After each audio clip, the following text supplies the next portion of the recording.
7:03. Good evening, Tri-Valley. Please join us in the pledge. And please remain standing for memorial, for a few moment of silence for a passing of a Tri-Valley graduate who passed away. I pledge allegiance to the flag of the United States of America and to the republic which stands, one nation, under God, indivisible, with liberty and justice for all.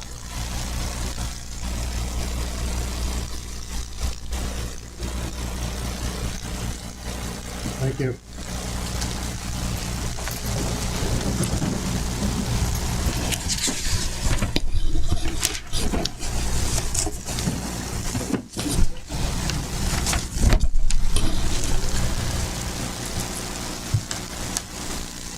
So tonight, we have a memorial resolution for Catherine Mary Jones, a Tri-Valley graduate who passed away.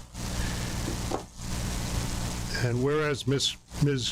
Catherine Mary Jones was a graduate of Tri-Valley Central School District, and whereas Ms. Catherine Mary Jones passed away on January 17th, 2023, be it resolved that the Tri-Valley Central School District extends its sympathy to the family of Ms. Catherine Mary Jones during this time of mourning.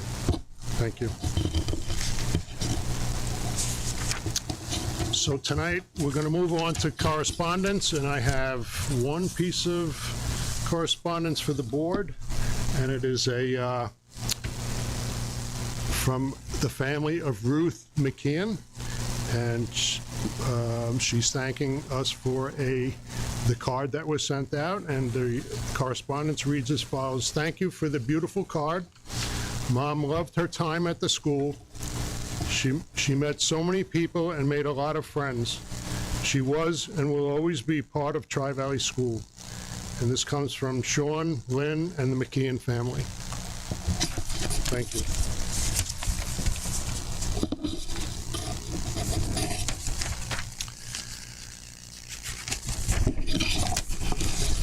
Okay, next up is public comment for items that are on tonight's agenda. I didn't have anyone sign up, so we will move to item 6, and that is the budget presentation from Bob Whitaker.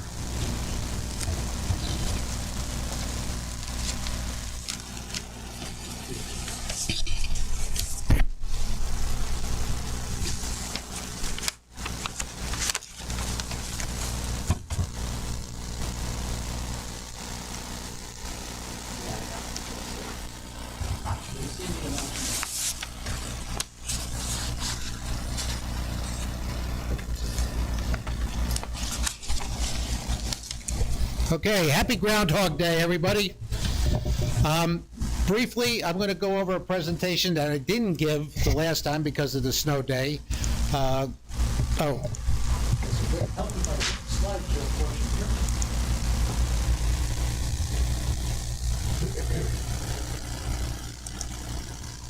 information you see in front of you there basically represents what I would call a rollover budget.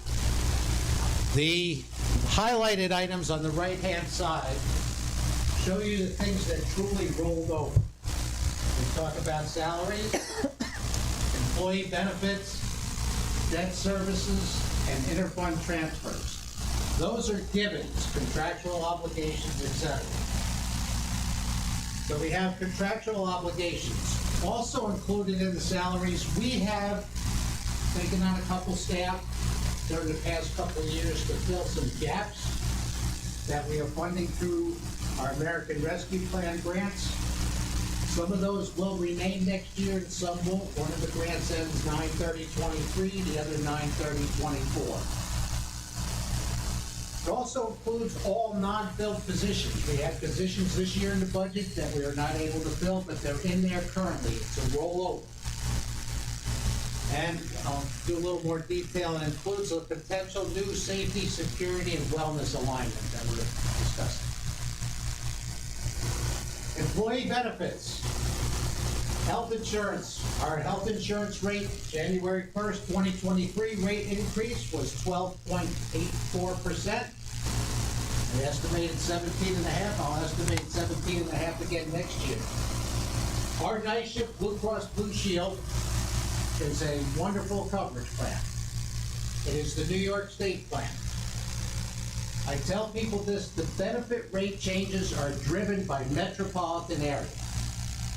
We started last year and this year seeing the results of the pandemic and all the extra costs and all the extra coverages and all the extra people that went in. But we know it's coming.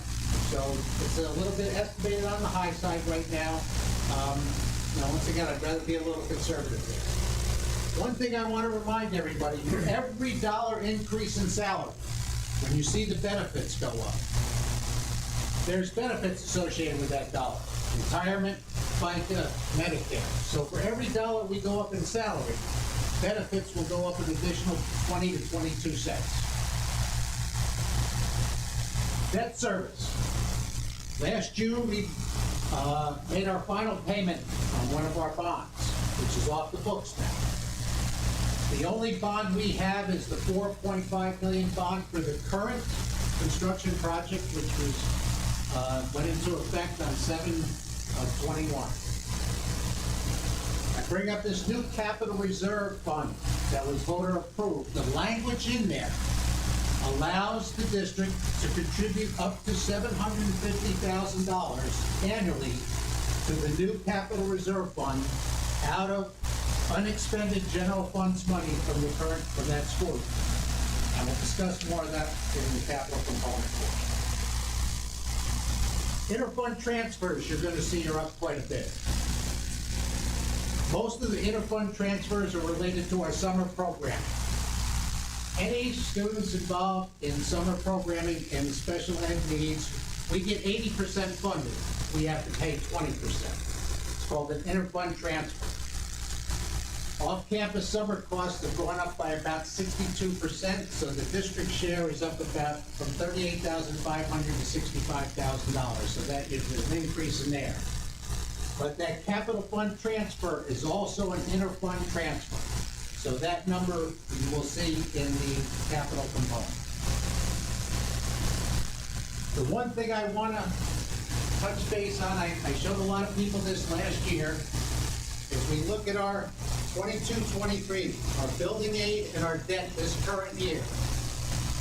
Well known, we knew that our building aid was going to drop. One of our projects has been fully aided.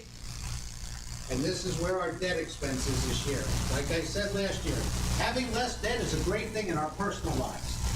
In the world of education and stability and budgeting, sometimes can be a double-edged sword. I had shown this last year because of the potential for a tax cap, which we'll get into more in the month of February. Last year, we could have raised taxes by $748,000, but we decided that was not a wise thing to do. We raised them $108,000 to make up from the year before's negative. This was potential last year. It's not that dramatic, but there is going to be some tax cap discussion on our February 16th. And like I said, that was briefly what's the last meeting supposed to be? 20th of January. But that's a recap of that. Any questions on that?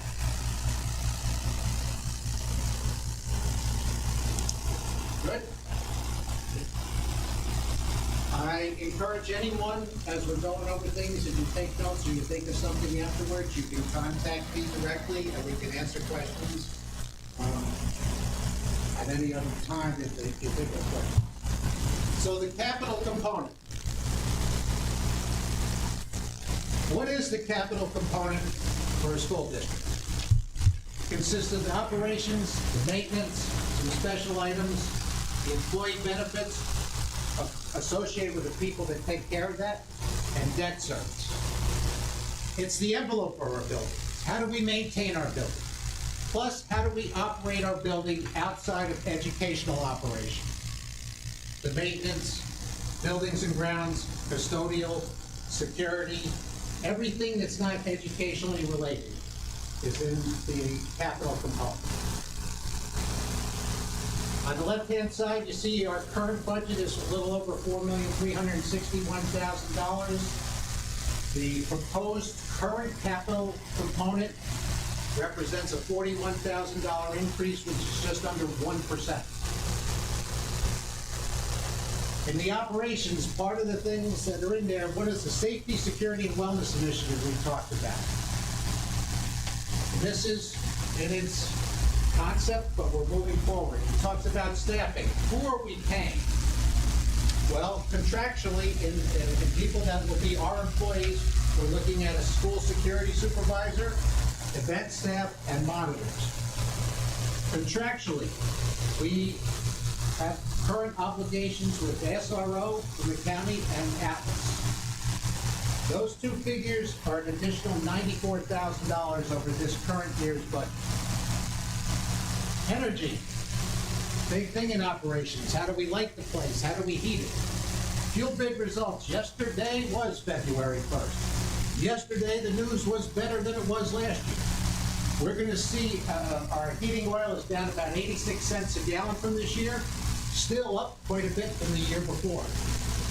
And we are finally starting to see in our electric bills some savings from the EPC project. It's starting to show all the lights and everything, so that's good. On the maintenance side, I've been working with my maintenance and custodial department are great. They don't ask for a lot, but when somebody tells you, I need a new vehicle, you can tell that that one's pretty much been tapped. We're looking at a new plow truck, multi-purpose vehicle. It's about a $75,000 expense. I may purchase it this year, if I can. As we're moving towards April and we start looking at our current fund balance, what it may be this year, I may sense, okay, we should buy that now. We have the funds to purchase it currently. Usually, fund balance expenses for one-time expenses at the end of the year is a common practice in many schools. Special items had to do with tax refunds and a couple things. They're so minimal, but we have to include something in there just so I have some budget, but that's a very minimal thing on our end. Employee benefits, once again, health insurance is increasing with some additional staff that we included in there, so there is a health insurance increase in the employee benefits. ERS rates are down. Yeah, retirement rates are, last year was about 15.5% for employee retirement and in the retirement system, 13.1 next year. But again, we have to pay on every dollar. And FICA and Medicare represent a little over 7.5% of each dollar of salary. The debt service, as I showed you just before, we have a reduction of debt service of a little over $900,000. If you look, you all have the line items there. If you look at the tail end of that, that's $750,000 in the capital fund that says transfer to the capital fund. That is the number that was voter approved last year. That number, I don't have to put a dollar in there, but I can't put more than $750,000. This is key because it allows us at the end of the year to make that determination whether or not we have enough fund balance to transfer any amount from $1 to $750,000 towards the new capital reserve fund. The goal is that we have a nice reserve of cash to start looking forward to another capital project.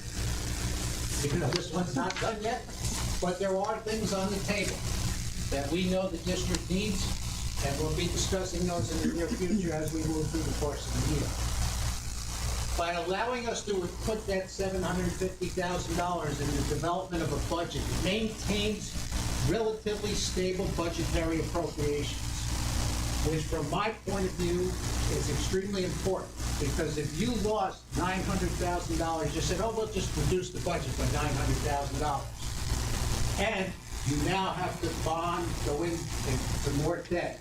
It's hard to get it back. So that $750,000 is not fake, it's real, but it allows stability in budget.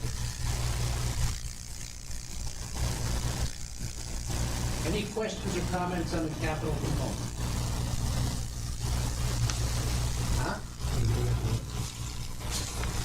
You can do whatever you want here now. It's your meeting. Yeah, I guess I have a couple of questions overall. Okay. I'm done. Potential funding of the state coming down. Good point, because that's not it. So, in front of each and every one of you, late yesterday, the governor had a little speech she prepared for everybody. Late yesterday afternoon, we got the initial state aid runs for every district in the state and Sullivan County. On paper, Tri-Valley is losing almost $200,000 in state aid. But you have to remember, I knew that that was coming because we knew our building aid was going down. Our increase in foundation aid was just over $337,000. The reason I highlight this, if you look at the 3 other school districts that have a cumulative total of over $20 million in increase in foundation aid within our county. Based on wealth ratios, high needs, it's great that we are a very stable area. A lot of people say, how can you say that? Wouldn't you like to get $8 million? Of course, maybe we would.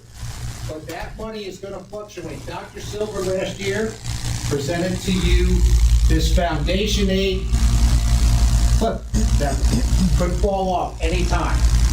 By us being that little bit of 300,000, we are very, once again, it's nice to be able to run an operation when you have stability.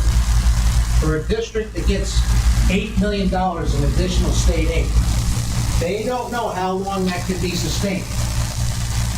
So I show you those numbers. This is the governor's budget.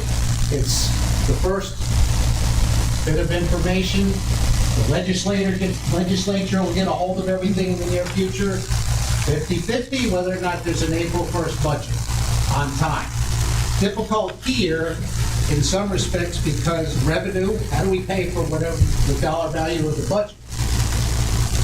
The good news is, for Tri-Valley, for me in particular, a lot of people did a lot of sound planning years before I got here.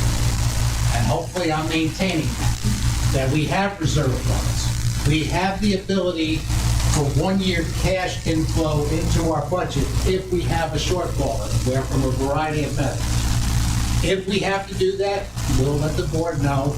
Like I said, this is very early in the revenue stream, looking at tax caps, looking at state aid. We are about 1/3 state aid, 2/3 tax when it comes to how do we pay for our budget. So districts that are on that 50-50 level or get a lot more state aid, they're a little more susceptible to that clip if it comes. The state seems to never let it come.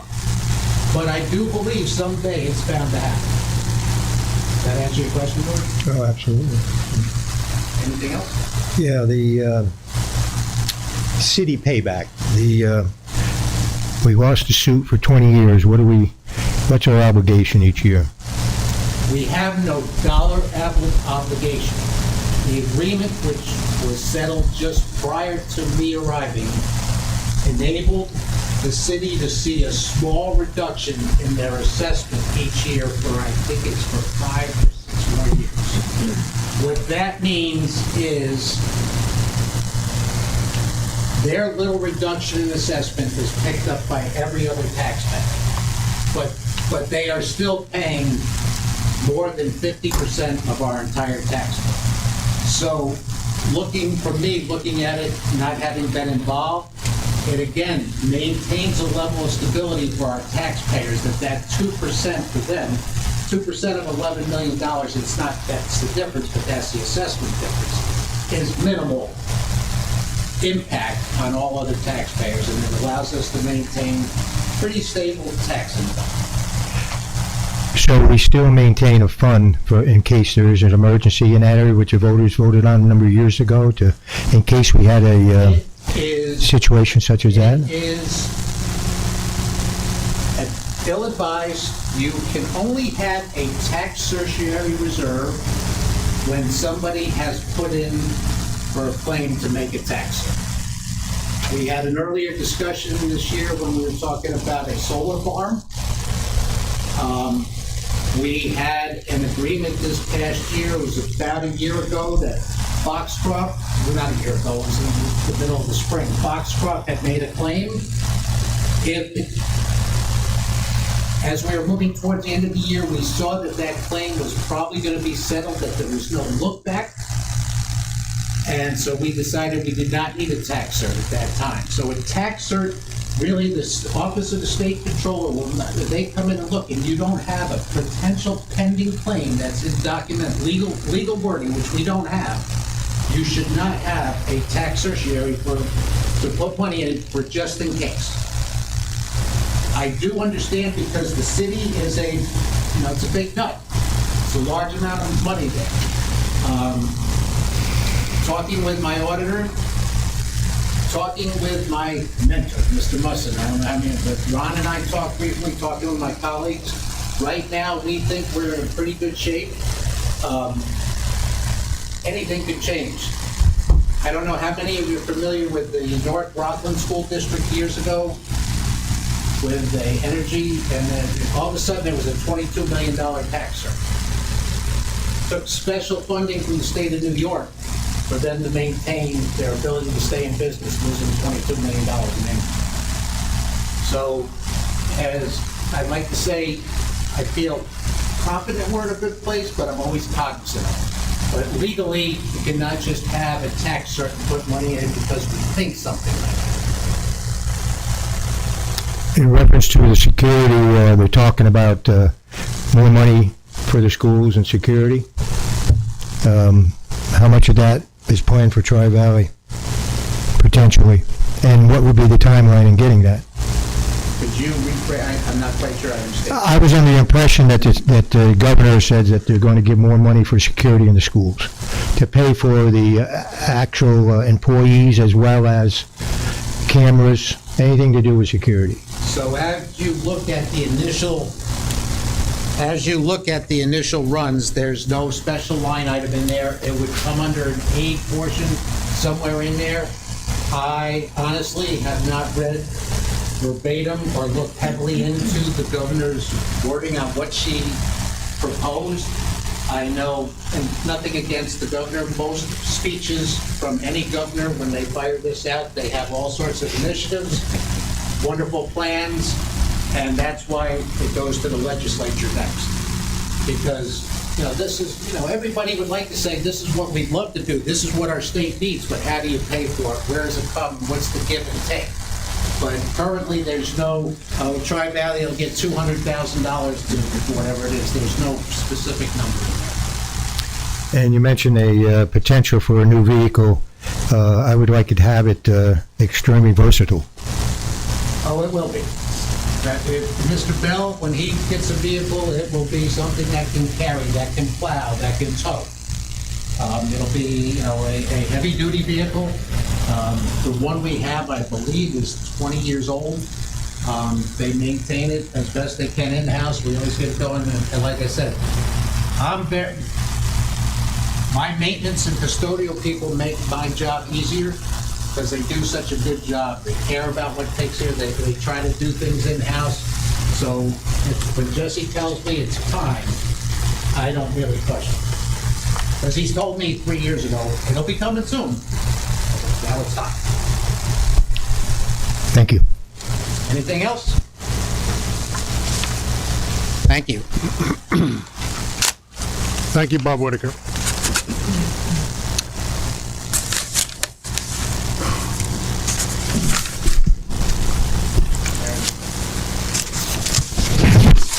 Next item on the agenda is the Superintendent, Erin Wong. Good evening, Tri-Valley. Just a couple of updates. Tonight after the meeting, the board is going to take a walk to our weight room and our new cardio facilities. Both spaces have come out to be just beautiful. I know a lot of our athletes are utilizing them. We are awaiting the final punch list from our architects and door hardware to secure the weight room. And then after that is all done, we'll be looking at opportunities for our community to use our facilities through our adult education program. We have begun our strategic planning work with our consultant, Ala Brave, And we met, so far, our board and our administrative team have been doing individual interviews with her and her team.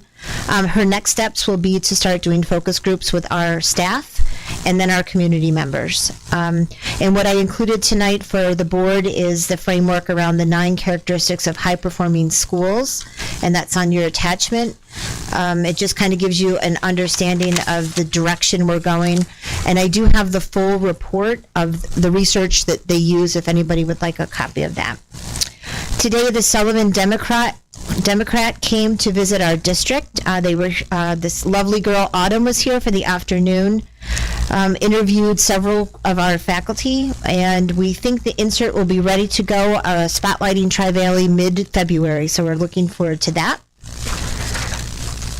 Last Friday, I hosted our first Tri-Valley Table Talk, just an opportunity for community to come and speak. We had 2 parents attend and had a really thoughtful discussion around school safety and services and resources for our students. Our next community meeting will be on Friday, February 24th at 9 a.m. And finally tonight, I just want to give a shout out to our community schools team. We have put together a really wonderful group of people that are dedicated to bringing the community schools framework to Tri-Valley.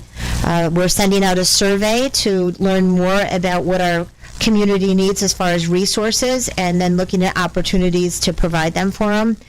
And stay tuned for more calendar events, including a summertime back to school event. Thank you.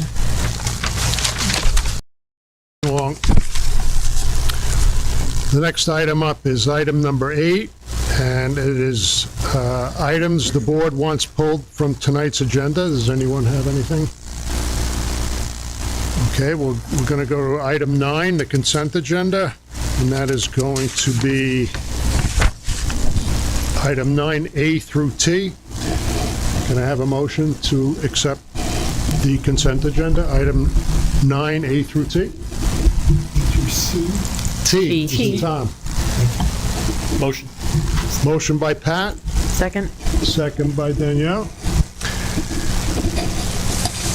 Any discussion? Please proceed to vote. Yay.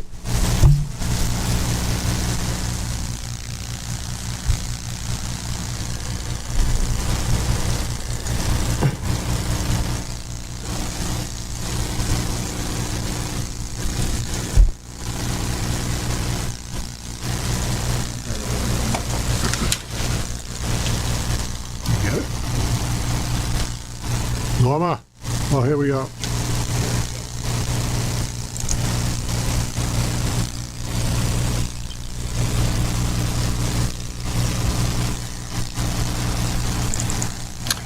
That's unanimous. Be it resolved, the board approves the consent agenda. Recommended action, including the business portion, items 9A through T. Thank you. Next item up is item number 10, and that is board committee reports. And we have policy 6680, the internal audit function, second reading and adoption. Can I have a motion to accept the internal audit function? Motion. Policy 6680, motion by Rose, So moved. second by George. Any discussion? Please proceed to vote. Yay.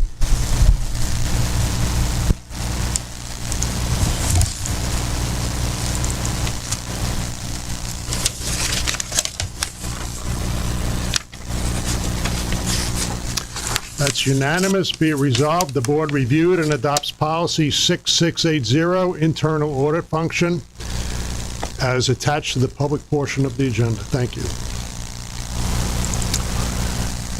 Next item up is item 11, new, old business.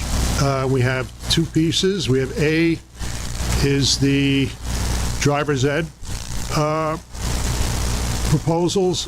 With still, I believe an update on that would be that the community schools survey included driver's ed as part of their questionnaire. So we'll see if we can get some feedback when that comes back.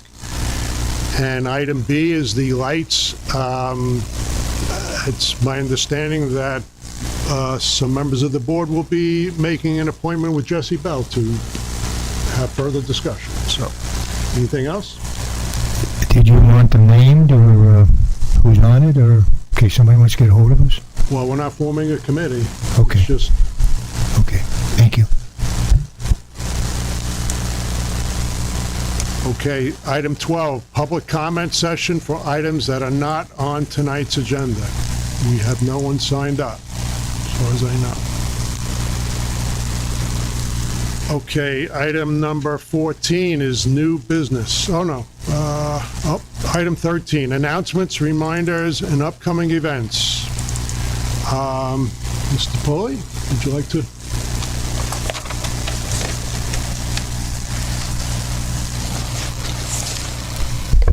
The last 2 weeks have been incredibly busy for us between snow days, Regents exams, and final exams.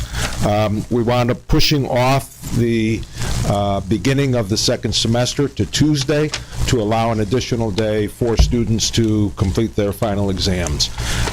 Generally, in January, when we give the Regents exams, if you look at the passing percentage, you may not be happy with it, but you need to understand what students are taking those exams, and these are students who have not been successful in the past, with the exception of our English 11 honors class. And I'm proud to say that we give it to them in January, a whole semester ahead, and all of them passed, with at least 50% of them scoring mastery and above. So that's good. The other reason we give exams in January is where we have graduating seniors who are in classes that they need to pass. We allow them to take it in January as an opportunity to see it. But more importantly, if they can pass it in January, they take some heat off from themselves and some concern. So we do have some seniors who are breathing a very heavy sigh of relief. This week, with the impending cold temperatures tomorrow, we have been asking and reminding students, please wear appropriate winter weather clothing.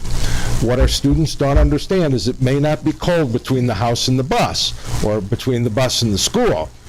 But if we have a bus breakdown out in Claryville, it's going to get very, very cold. And the same is for our student drivers, you know, should their car break down along the way.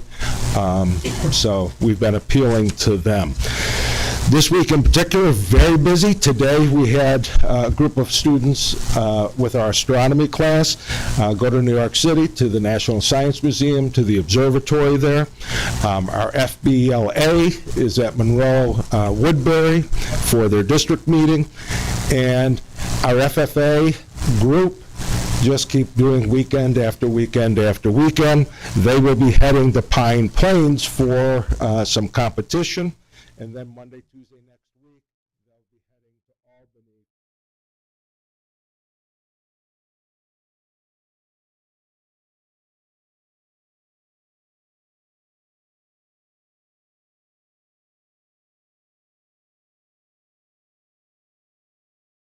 The first and second quarter.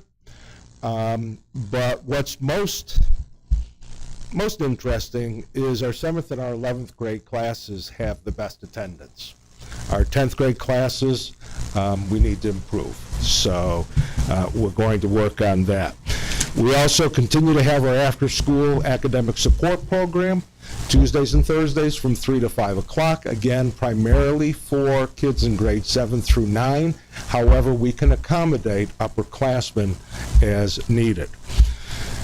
We've got some good news coming. Superintendent Long and I next week will be announcing the valedictorian and the salutatorian of the class of 2023. It's always amazing to me what happens between the first and second semester. It's like all of a sudden they mature overnight, and some of them get that look in their eye like, oh no.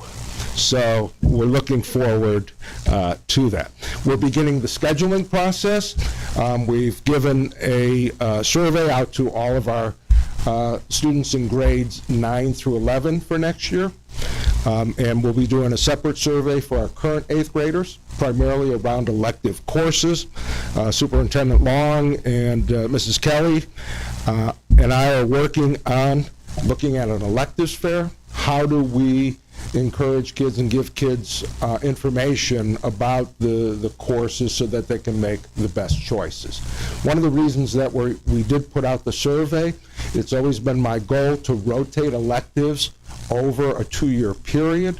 So we want to look at where the interest is. You have to be careful because you can't offer all the electives because then you have no kids in the classes to take the electives. So looking at next week, upcoming Monday, the 6th, and you're more than welcome to come and join us. First time ever, we've got a class volleyball championship versus a staff team 9th period. So that will be very interesting. There's been competition amongst the different gym classes, and the winner gets to take on the faculty. We were to have a dance for the 7th and 8th grade tomorrow night. We pushed that off once we realized the weather. So that will be next week, Friday, and that's hosted by our student council. And we are looking at providing transportation for students to be able to attend. And lastly, on your calendars, and again, you're more than welcome, on Friday the 17th with our civics and social justice class, State Senator Peter Oberacker is coming to visit. He will be doing a tour of the building, which will be conducted by students from our social justice and civics class. And then on the 23rd, Assemblyman Brian Mayer will be here for a tour and a visit. And the tour starts at 1:30, and the class starts at 2 o'clock. So any questions, please feel free to reach out to me, and thank you. Dave, sorry, I had a question about something you had mentioned. The attendance. Yes. As you know, at the beginning of the school year, you had presented information about attendance that, quite frankly, shocked me. When we're talking about kids being absent, what are the kids that are chronically absent? What's that picture looking like? To be honest with you, it looks about the same as it did last year. Okay. Go ahead. No, go ahead. What can be done to get these kids more engaged? Is there anything, I'd mentioned to the policy committee after that meeting, something about looking at our policy. Is there anything that you can think of from that lens that could be done? If the kids aren't here, they're not going to succeed. Correct. But I've heard from different people that, CPS really won't get involved. Correct. That they don't care unless the kid's failing just about every single thing. Correct. But being a parent, I find it appalling that kids are not here. I just don't know. Like, do you have any insight into things that the board could do, or are there things that have been tried that haven't really worked? I'm just appalled. I'm still appalled, honestly. And I appreciate that, and I think Superintendent Long has heard directly from Bob DeFore about social services, CPS, and their lack of support, and they're being very upfront about not supporting educational neglect anymore. That's shocking. It is, and we've also lost the other leverage of PINS petitions. So it's the simple best is it's about relationships, Right. and it's about meeting their needs and their passions. And that's why I continually, work with the faculty around offering courses that appeal to all kids based on their personal passions and interests, and that we have a scaffolded, array of classes where they can grow in that. I will tell you that, COVID is still here. We do have, students who are missing, 5 days, give or take, because they are positive with COVID. You know, we talk about looking at incentives.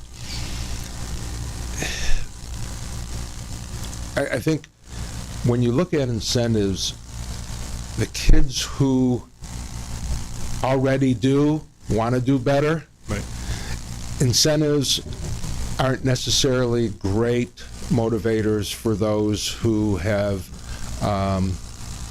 decided not to attend school. Okay? I think it's something, you know, that we continue to look at. You know, we're making more contacts with families, you know, and we're appealing to each and every kid that we can. I can't go out and drag them into school. You know, and I think, you know, it's something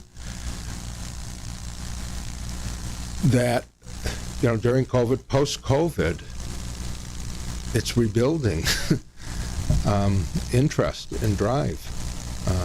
And there is no simple, you know, solution, if you will. Your colleagues in neighboring districts, are they going through the same thing? Yeah. So it's everywhere. Yeah, and I think you're seeing, you know, if you track chronic absenteeism across the state, you're seeing the same numbers. You know, what I can give you percentages, but they're more ballpark because we wind up carrying kids until, if they move out of the area, until they go to a school and enroll. We cannot drop them. Right. You know, we've been working very hard, and Mrs. Kelly has been you know, helping us.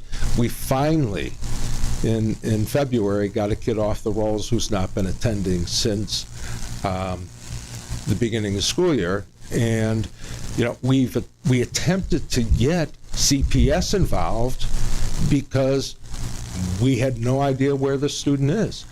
And I think that's an issue that's facing not only Tri-Valley, but education in general, that as a result of COVID, you've got kids that have just disappeared and fallen off and fallen through the cracks. So I know we send, you know, folks out and do home visits, and you know, most times they don't find people there. And you'll get the neighbors say they don't live there anymore. But until, you know, we get something official, we can't drop them. Do we have any left, or What's that? the missing, the kids that we're carrying? and Yeah, I just think not we've got probably one or two at the secondary that we're still carrying. You know, in the proximity to New York City, we wind up getting kids out of New York City. When they return to New York City, we don't hear from New York City. So, you know, that's why when you look at sometimes our dropout rate, it looks incredibly high.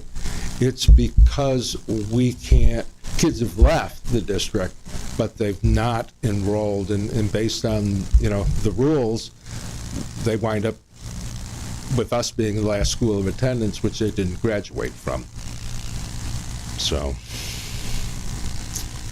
Thank you very much. okay, thank you. I have two questions, if I may. Does it seem to be the same parents, or the same students? Yeah, and I think, you know, if we did longitudinal studies, and you know, you see it beginning to develop, you know, in the latter elementary, and it just continues. You know, and it gets worse, and as kids approach, you know, that age of 16, you know, they make a decision, and despite even the parents trying to get them to come to school, they choose not to come. And the responsibility of the parents, is there any recourse? I don't know.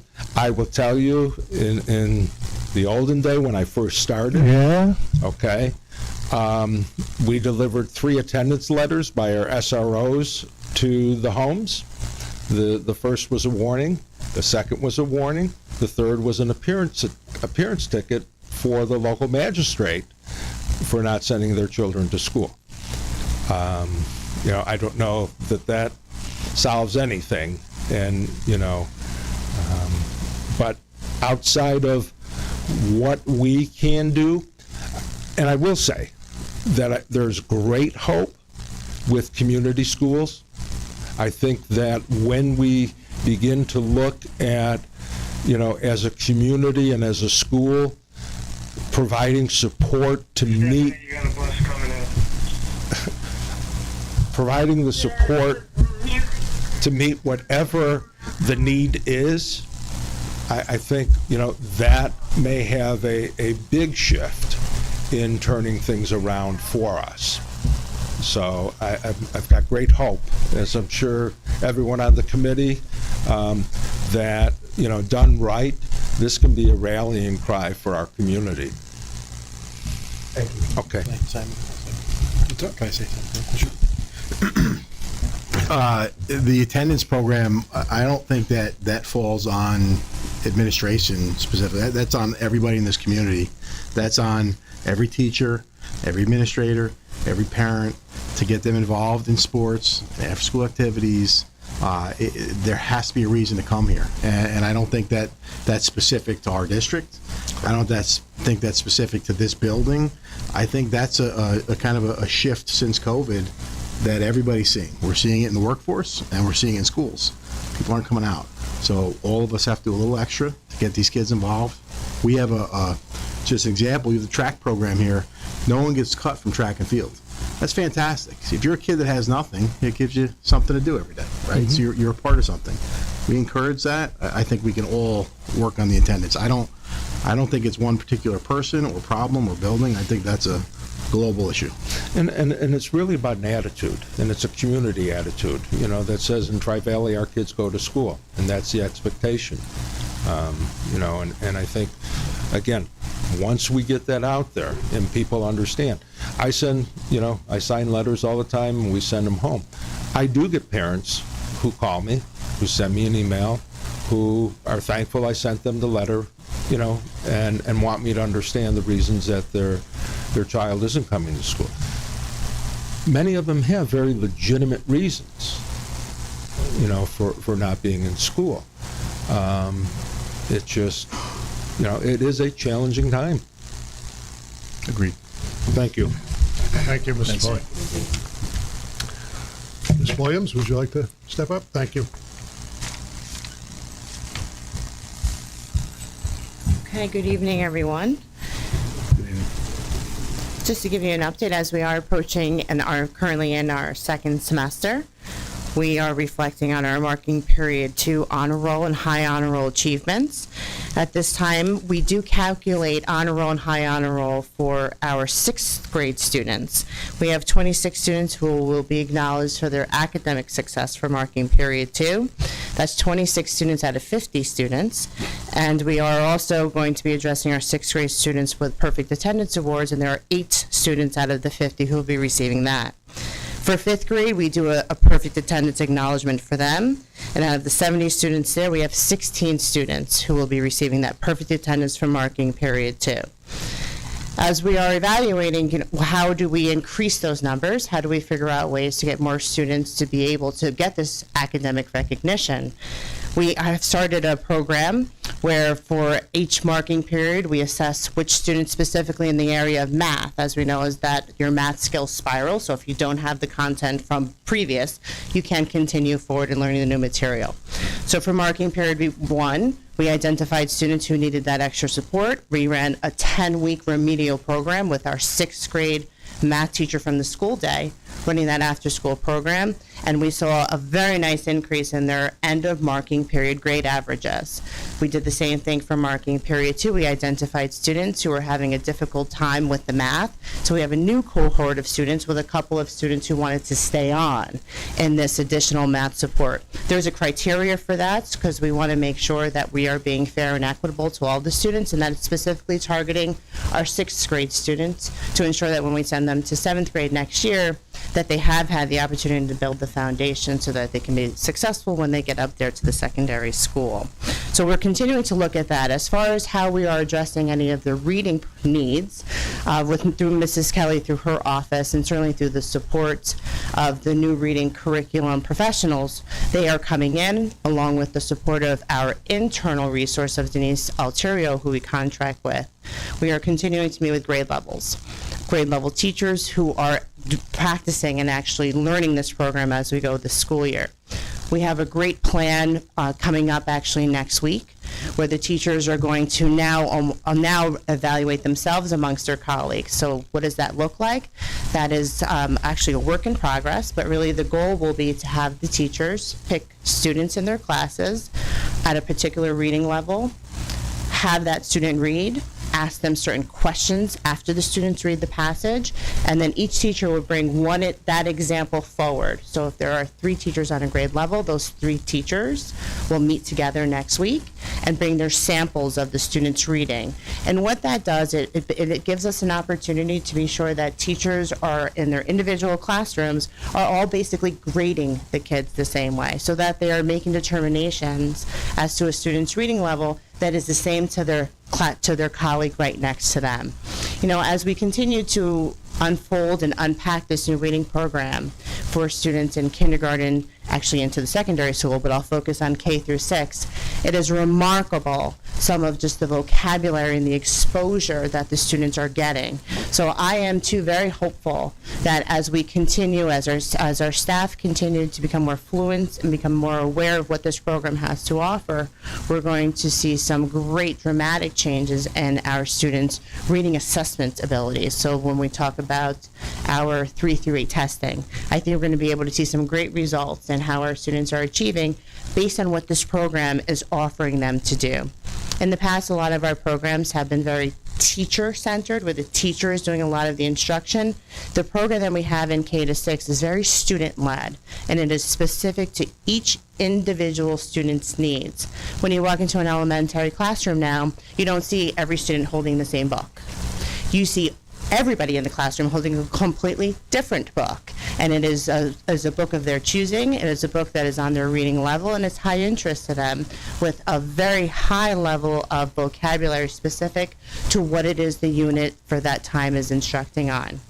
Just to talk about our pre-K program a little bit, it absolutely mirrors this very student-centered kind of learning. So although the pre-K students are not working with the same curriculum materials as the K to 6, it is similar in that it is student-friendly and student-centered. So as the students from pre-K moved to kindergarten, it's not I went from my teacher talking to me all the time to now I have to do this myself. The students are doing a lot of exploratory learning in our pre-K classrooms.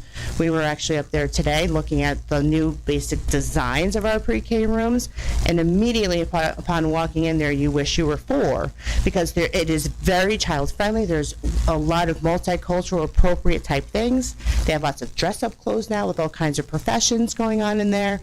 So really, I'm excited for where it is we can go. So as of right now, as far as remediating some and any of the reading deficits that we're seeing, I'm kind of going slow and evaluating and seeing what we can do based on this program need, but it is certainly something that we will continue to look at.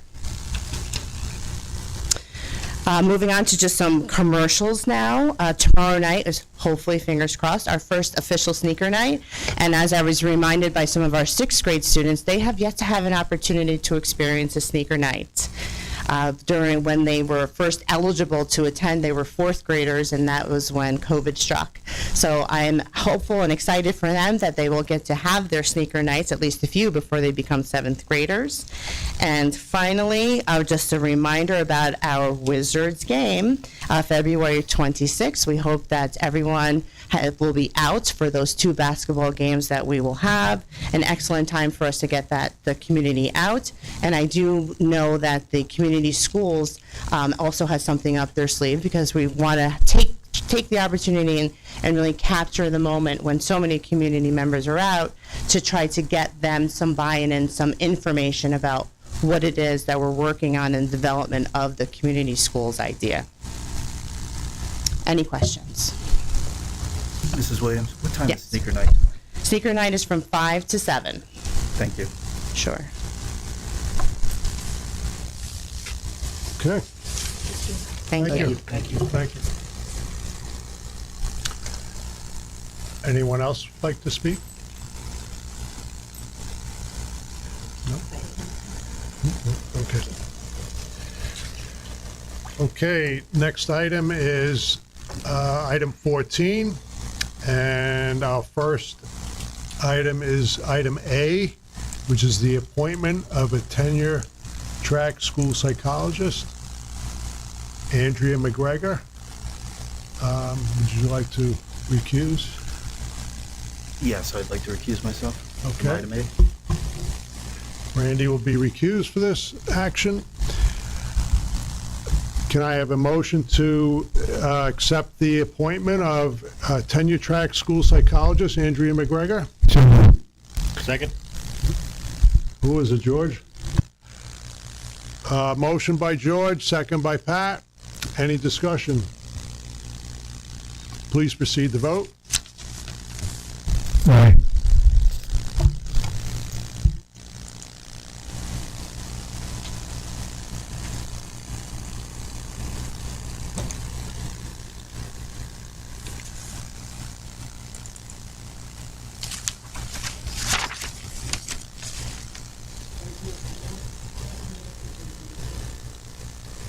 Okay, thank you.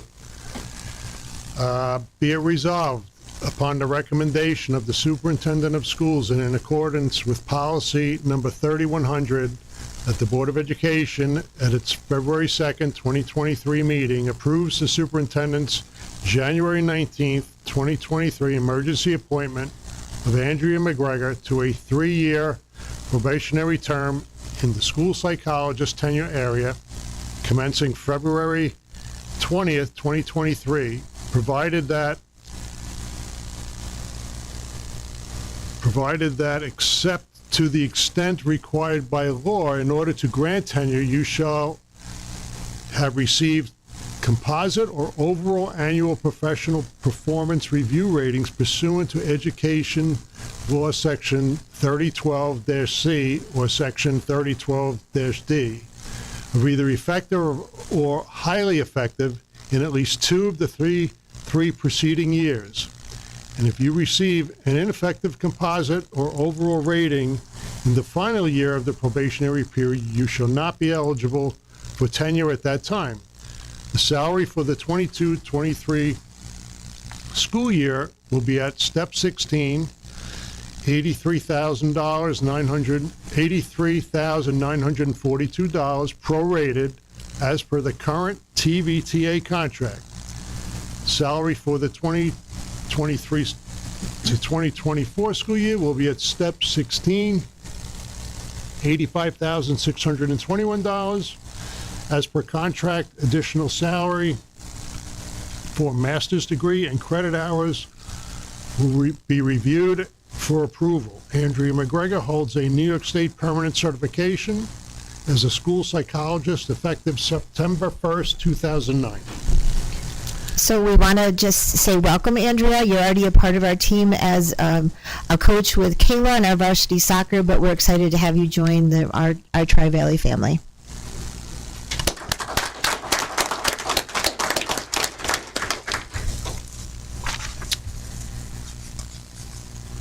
Okay, next item is 14B, Memorandum of Agreement between the Tri-Valley Central School District and the Tri-Valley Teachers Association. Can I have a motion to accept the Memorandum of Agreement between the Tri-Valley School District and the TVTA? Motion. Second. Motion by Rose, second by, who was it? Danielle. Travis? Who was it? Danielle was first. got it. Oh, so it's Rose and Danielle. I'm sorry. We gotta get quicker down there. Any discussion? Just one question, if I may. Do we have to do this every year? Because I see the dates say July 1st, 2020 to June 30th, 2025. Is that the So what we've decided is, because we have members of our FFA that are doing an enormous amount of work, that it made sense to create a third supervisory, like a stipend position. That gets reappointed annually in July, so those positions will always be reappointed, but this is an addition to. Thank you. Okay, please proceed to vote.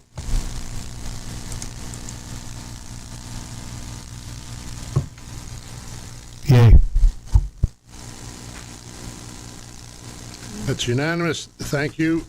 Be it resolved, the board approves the memorandum of agreement between the Tri-Valley Central School District and the Tri-Valley Teachers Association. This memorandum of agreement is entered into and between the Tri-Valley Central School District and the Tri-Valley Teachers Association, whereas the district and the association are parties to a collective agreement for the period from July 1st, 2020 through June 30th, 2025, and whereas the agreement provides for specified compensation for certain extracurricular positions, including 2 co-advisors for the Future Farmers of America, known as FFA, club, and whereas the parties believe that a 3rd co-advisor for the FFA is necessary based on workload and will benefit students. Now, therefore, the parties agree as follows. Number 1, retroactive to July 1, 2022, a 3rd co-advisor for the FFA is hereby added to the Addendum D of the agreement.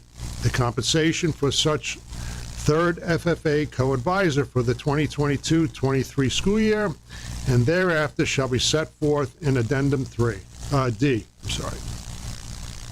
Number 2, this MOA shall not become final and binding unless and until it is approved by the district's Board of Education and signed by the superintendent, Aaron Long, and myself, the president of the Tri-Valley Teachers Association. Excuse me. Thank you. Next item is item C.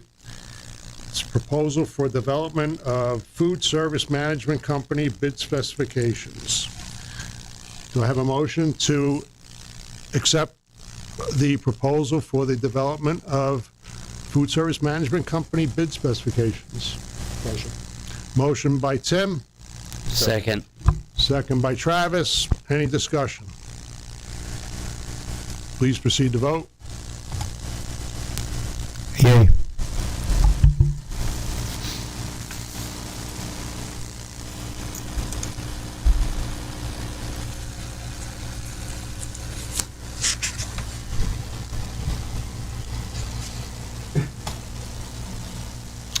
That's unanimous. Thank you. Be it resolved, the board approves the proposal for development of food service management company bid specifications submitted by HMB Consultants as attached to the public portion of the agenda. Next item is D, appointment guidance intern for spring semester 2022 to 2023. And can I have a motion to accept that position,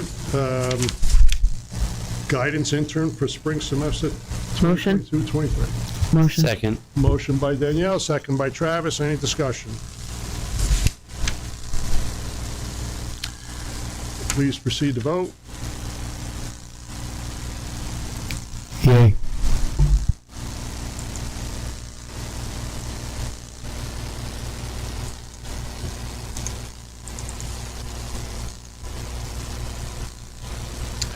That's unanimous. Thank you. Be it resolved, the board appoints Lauren Turley as a guidance intern for the spring semester 2022 to 2023. Next item is E, transportation contract extension for Rolling V, July 1, 2023 through June 30th, 2028. Can I have a motion for the transportation contract extension for Rolling V? So moved. Motion by George, second. Second. Second by Randy. Any discussion? I did have a question. I just wanted to know the annual cost that's anticipated. How does that compare with previous years? Bob, you can help us with that. Okay, so, can you hear me okay? The way the original contract was developed, and this is, for lack of a better term, carries over. The increase, we pay per run. not per student, per anything. So right now, that number that says $91,000 there, that's a run for 180 days. What will happen is every year, transportation contracts in New York State education law are increased by CPI. So if CPI is 0, there's no increase. CPI is 6.8%, like it was last year, there's a 6.8%. But that's the only variable that comes into play. What happens during the course of the year, the grand total of what we spend is we've worked with Rolling V and we have reduced runs. So if we reduce a run, we reduced one this year, that was a $90,000 savings. Looking at, recent history, as we have had enrollment decline, we've been able to reduce some of the runs. But just because you lose, we still have X number of students to support, and it's a program that works like that. But it's Fallsburg has a very similar contract. Once again, these are stable. The CPI, which is fluctuating, but at least we all know what it was going to be high last year. So. Thank you. Anybody else? Any questions? The only thing I'd like to say, we didn't vote yet, right? No, not yet. Okay. Okay, please proceed to vote. Yay.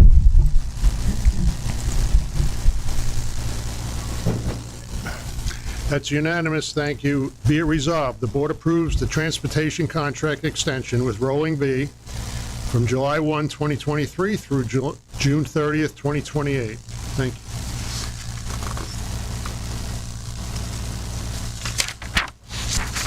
Item number F, school budget vote and board member election 2023 dates.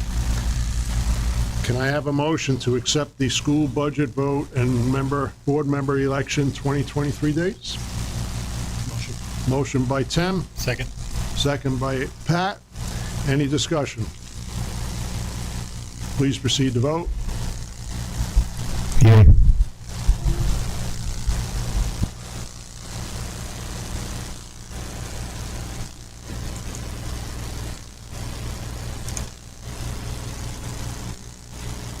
It's unanimous, thank you. Be it resolved. Excuse me. The board adopts the following dates for the school budget vote and board member election 2023. A, annual budget hearing, Tuesday, May 9th, 2023 at 7 p.m.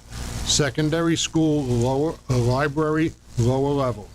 B, personal voter registration, Wednesday, May 10th, 2023 and Thursday, May 11th, 2023, 4 to 8 p.m., both days, administration building.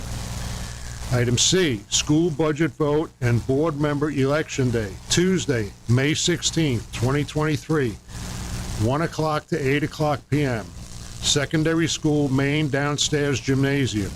Please note, there have routinely been 2 weeks between the annual budget hearing and vote day. In 2023, there is only 1 week between the annual budget hearing and the vote day. Okay, next item is board comment session, and I'll go around. Travis, anything to talk about? George? Anything? If I may, I spent a little time with Mr. Whitaker today talking about the budget to get re-informed on it from years ago, and I see it's changed quite a lot in reference to expenditures because of the changing times. One thing I would like to say, though, the concern of the transportation, I mean, it's gone up substantially over the years because of a lot of reasons. But to have a firm that has the record that they have in safety is beyond reproach. And I think we're lucky to have that type of firm in order representing us and taking care of our kids. So I applaud that firm for that. I agree. Thank you. Rose? Danielle? Tim? Okay. Oh, do I have a motion for adjournment? Second. Hold on. Motion by Pat, Second by Danielle. second by Danielle. Any discussion? Please proceed to vote. Yay.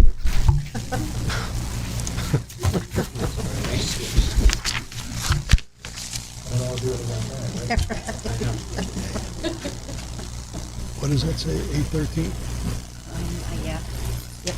17, 13. That's it?